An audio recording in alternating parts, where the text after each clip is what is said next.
Hyundai has given its i20 Super Mini a new face to make it look more desirable. Or should that be, make it look less boring? Either way, I think they've done a good job, but what do you think? Other than the new face, the rest of the i20 looks pretty much the same, which means it retains a useful boxy shape, making this Hyundai ideal for people who want a small car that's big on the inside. The i20 has a reasonable sized boot. You can fit more luggage in than this if you want, and I think there's enough room as well for a baby's pushchair, but if you need more space, you can of course fold down the rear seats. And oh no, look at this, they're sticking up. Isn't that really awkward?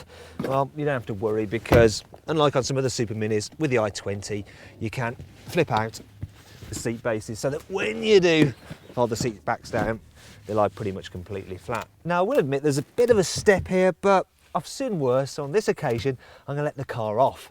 Okay, now, let's put this back and see what space is like for people who have to sit in these seats. Well, if I clamber aboard, you'll see that, you know, knee room, it's all right for a car this size, and headroom, well, I've got plenty, so kids will be absolutely fine. Meanwhile, the driver will be fine too, because there's plenty of adjustment in their seat and the steering wheel. Also, they get a large glove box, which is chilled by the air conditioning. And that brings me onto equipment, because this car is extremely well kitted out for the price. For instance, even entry-level cars, they get air conditioning as standard. They also come with USB connectivity down there. You get 6 airbags and ESP anti-skid control to prevent an accident in the first place.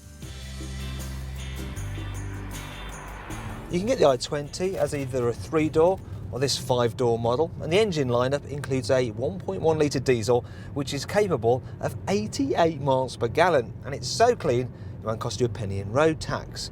I wouldn't bother paying for that one though if you do most of your driving around town, because the cheaper 1.2 litre petrol feels nippy enough.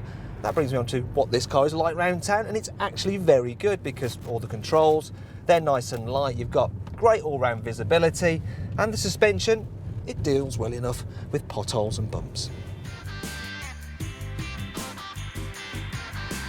The i20 can also hold its own out of town as well.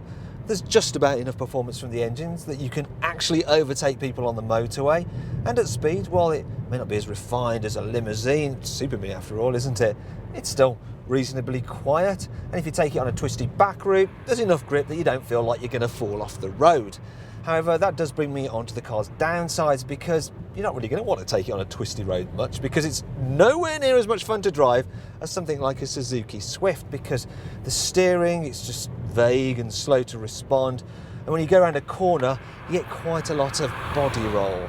Another problem I have, which is probably more of an issue actually, is the fact that the seats aren't particularly comfortable.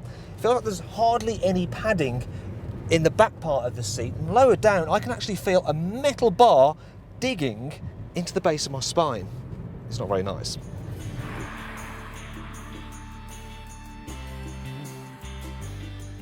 Sadly, the interior design is about as bland as the driving experience.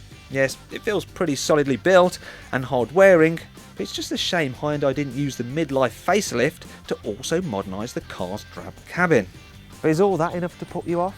After all, this is a great value car that's very cheap to run, plus it comes with the peace of mind of a 5-year warranty. Though based on the i20's excellent reliability record, you'll probably never need to use it.